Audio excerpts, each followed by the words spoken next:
glass of wine. Yeah. Give them a little nice varietal honey, that's exotic that they don't usually get. Here, honey, have a little bit of meadow foam, get them all drunk.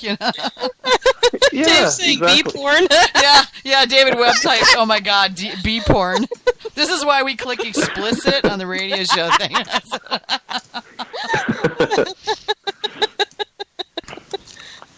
But so then, and so before I do the insemination, I have to go out and cage virgins, and somebody overheard me talking caging virgins. They thought it was like sex trafficking or something. I'm like, no, this is with bees. It's not like anything. Not those kind of virgins. It's with bees. I got to cage the virgins and bring them to the bee lab.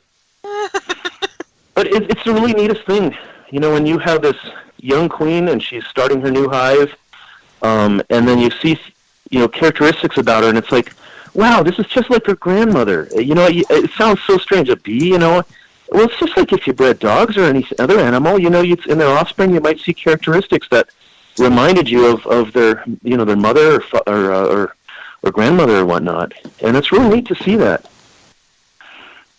That's crazy. Bee pedigrees. Yeah. Yeah, bee pedigrees. And I'm assuming you keep, breeding records then, since you're a bee breeder. Oh, yeah, very detailed records. Yeah, very detailed records. Huh. And it's important, you don't want to worry only about honey production, because you could have a really productive hive, but they're really mean. And I sell mainly to hobby beekeepers, so it's, I want them to be productive. But if somebody made 10 pounds less honey this year, but they loved the bees because they were so, gentle and calm, of course they're going to prefer a beehive like that than one that they couldn't even go in their backyard because, they were attacking the dog and the kids. Yeah, right. David's asking, how many hives do you have? I don't exactly know, because this time of year I'm making up mating nukes to raise the queens. I try to keep it around 50-ish or so, and but my mating nukes are many more because I'm always splitting them, because each queen, so the queens will fight. So when you have a new queen that's ready to emerge, she's in a little, we call it a cell. Think of it as a cocoon or a chrysalis, like for a butterfly. Uh-huh. And so before she emerges, you put her into her own little hive, which we call a nuke, which is short for nucleus hive, so that she can emerge, and then the bees will accept her, and then she can go on her mating flight and start her own, start laying eggs, and at some point then she's ready to be sold to the beekeeper. So I have many nukes, and then if one is, I unite them back and forth, but I don't have as many hives as some of my friends who are commercial beekeepers because, they're producing honey and they're going to California to pollinate, and, I don't really want to have 500 hives or some ridiculous amount, because then I wouldn't have any time to make mead or do anything else. Yeah, I know St. Ambrose, I think they've got, I want to say they've got 1,200 hives or something like that, but they're commercial pollinators, so. Sure. Yeah, if you had that many, you'd have to, and most of my commercial friends, they don't really make that much money from selling the honey. They actually make more money from pollinating, and they go to California, and I can't remember what it's $175, maybe even more for a hive, to be in California for a few weeks for pollinating. But the downside is they get exposed to a lot of stuff, and sometimes they bring half their hives are dead when they bring them back, and that's not so good. I keep my bees at home all winter because I want them to be selected to be tough. I want them to be winter hardy, and if they didn't survive the winter, well, I can't breed for them. So it's natural selection. What kind of winters have you got where you are? It's not as cold as you think. And they hear South Dakota. We're they call us the banana belt, which is kind of funny because we are still in South Dakota. But we will get down to as low as -20 Fahrenheit or 25, but that's only for just a couple of days. And then there's always a break. So even in January, you'll get a 55-degree day, sunny. It usually it's in the middle of the week when you have to be at work. But we do. It never happens on the weekends. It usually won't go more than a week or so, and it'll be warm. We live up in the trees, so a lot of people think South Dakota. They think, oh my gosh, it's just desolate, barren wasteland. No, we have ponderosa pine trees. That's North Dakota, right? Yeah, North Dakota. But in Mount Rushmore, with the president's heads, that's just down the road from us. So it's a great place, and it's similar to maybe the Front Range of Colorado in the weather conditions. So yeah, there will be winter and there will be snow, but it's not. We get a lot of sun. It's interesting. I'm just in my mind's eye. I was thinking that you guys were a plains state and that there wasn't a lot of forest. Well, most of it is. We're just not wasteland, but plains state. Yeah. Well, even the Badlands are very interesting. They're an hour away from us, and they do look like a wasteland. But they're very, the geographic formation and whatnot is very interesting. But I don't want to live there. I like living up in the foothills. But yeah. They're all commenting on -20. Oh my God. That's cold. Yeah, that's like cold. You live in the land of perpetual one night summer, in January. Okay, yeah, we get temperatures like that too, but we don't get the 50-degree. We'll be like minus 15 Celsius for an entire month. Yeah, you know, yeah. we get down to we get down to minus 20. Well, like minus 30 Celsius is not uncommon here, but not for very long. Yeah. But we don't get the above zero breaks for most of it in January. So I guess up here we're breeding for a little bit more cold hardiness. Yeah. Yeah, and where are you in Canada? Which province are you exactly? I'm in Ontario, Eastern Ontario. Okay. Yeah, they've got a great bee. I think it's there's a Buckfast bee breeding program. I think they're in Ontario. They're doing some great work with northern bees. Because they used to bring bees up from the United States, but then when the African bees moved in the south and the Varroa mite, they kind of like closed the border. And I think the border is now. I know we can bring some bees down from Canada, but they basically had to become self-sustaining to breed their own bees. They're like, well, if we can't bring them in from the United States, and so they've really done some great work with northern bee breeding up there in Canada. I'll have to look into that.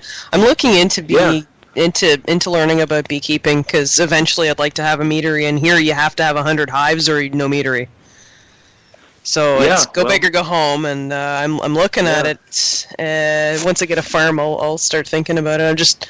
I keep getting conflicting results about exactly how much room that's going to take up, how many acres I'm going to need. Well, the thing about bees is you could almost be landless because you just have to get permission on someone's property to put your beehives there. And that's what I do. I have friends that let me put their beehive because I can't have all my bees in one place, and right. And so and there wouldn't be enough flowers year round. I mean, maybe in a nice, if there's something blooming, you could have a bunch of bees in one spot. So I just pay them rent and honey money. I just I give them a gallon of honey a year, and they love it. And it's usually more, unless they're a meat maker, it's usually more honey than they know what to do with. So. Yeah, I'm thinking about something like that, but it's going to depend on where I am and what everything else is. Because if I send bees out elsewhere, then likely or not they're going to get sprayed by something because there's farming all over the place.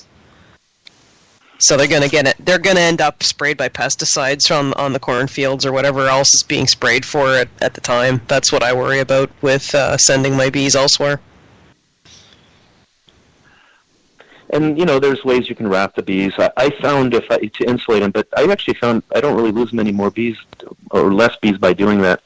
So the national average has been in the United States has been about 40 or 50% of the beehives have died per year. And this last year was a little bit less. It was only 33%. I mean, that's still really high.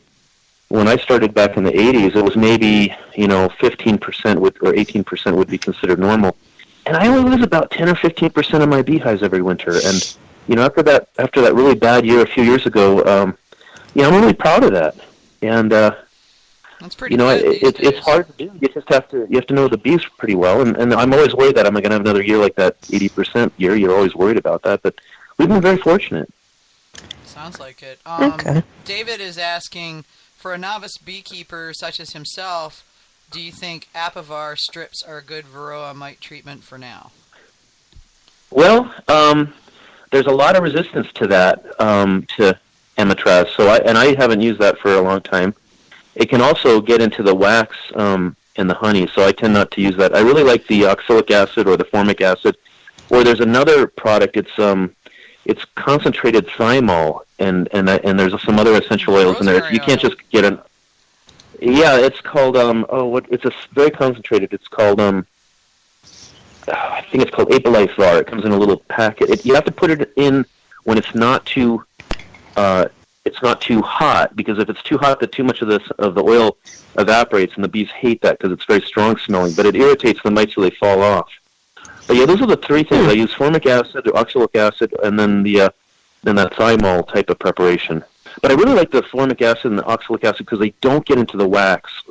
Or the honey. And the formic acid, ants naturally secrete it, and bees actually do also, but to a much lower extent. And the mites probably won't get resistant to that, like the Amitraz and some of these others. because it's acid. I mean, you can pour sulfuric acid on me 50 times. I'm still not going to, be resistant to it. I mean, it still burn me. So. Yeah. Carvin just popped on, and he wanted you to know that he loves you. I love Carvin, so the feeling is mutual. There you go, Carvin. Genuine bromance. Oh, I'm not the only one. I think a lot of people feel that way.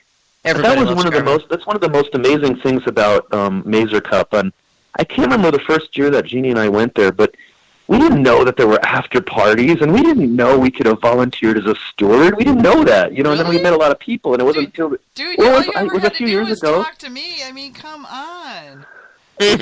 We just didn't know, and I was so intimidated. All these really, famous mead makers, and we're not the I didn't know, and it wasn't until the second year that we learned about that. It's like, oh wow, you can, that was before there was the, Carvin's suite, but you could just walk around the hotel and you hear like a party behind a door, and you just knock, and they're like, hello, and it's like, they're like, can we come in? And they're like, do you have mead? Of course. Oh, then come on in. Well, come on in. Yeah, as long as you got mead, in you come. Yeah, absolutely. David wants. And so, I've met some great, Carvin, and of course John Talkington and Bob Slants, and Merrick from Poland, Scott Behrens. I mean, the name, I can go on and on, all the different, people I've kind of chatted with online, but then you meet them face to face, and you have an instant connection. I mean, just instant connection, deep connection. I think beekeepers and mead makers, I mean, they're just good people. Yeah, for the most part, sounds like that. Yeah. Yeah. So anybody who's ever has any interest in coming to Mazer Cup, I mean, I can't recommend it more strongly. If someone is passionate about mead, and don't be shy. Just come up to any of us and talk to us. Yeah. Even if you are shy, pretend you're not and just carry on. Yeah, we're a friendly bunch. Yeah. Especially if you've got mead. Yeah. Absolutely. I hope I can bring some next year. And if you're a noob and you don't know enough to bring mead, then you'll get introduced to everybody else's mead. And then the next time you'll know. Exactly. It's not like there's a shortage. No. So the other thing about, as a beekeeper who is also a mead maker is it's really important to treat the honey well, and that is not overheat it, because you lose a lot of those wonderful, aromatics that are very volatile. And, sometimes on the forum, somebody, a new mead maker says, oh, I got a great deal on cheap honey at, my local big box store. And I'm like, well, okay, but that might not even be pure honey. It might be contaminated with, high fructose corn syrup, as a lot of the big box store honey is.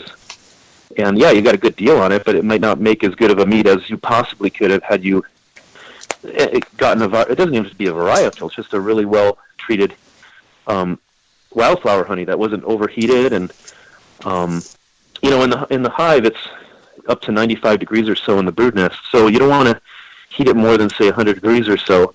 We warm our honey because it flows through the strainer a little bit faster. If you're trying to filter cold honey, it'll take you all day. But some of the larger honey packers, they'll pasteurize their honey. They'll heat it up to 140 or something like that. And they'll do that for a couple of reasons. They'll do it so that any of the microcrystals that are in there will be gone, but also so they can ultrafilter it, which does two things. It takes out every bit of pollen, every bit of any little foci where a crystal can form, because you go to your big box store and there's honey sitting there. You come back, 8 months later, and it hasn't been bought, and it still hasn't crystallized, and that's not really normal, except for a few varietals of honey. It's very abnormal for it to not crystallize. But then the other reason why some of them do it, and this is a little bit more nefarious, is some of them are buying honey from places that, it's illegal. They're bringing in some Chinese honey or whatnot that's come through another country. And so the way that they would catch this illegal honey smuggling is by looking at the pollen. And, if the honey is supposedly from India, but there's no India pollen in there, it's only Chinese pollen, they'd say, that's illegal. But if they ultrafilter it, there's no pollen in there. There's no way they can actually track the original source. And so that's why they can bring in this honey, and they ultrafilter it. And, of course, you lose a lot of the pleasant aroma and flavor, too. So I recommend if somebody's going to make mead to, get in touch with your local beekeeper. They'd be happy to sell it to you. And if somebody's asking, because some beekeepers, they sell at a farmer's market and they can get a crazy high price when they're selling it, a pound at a time, and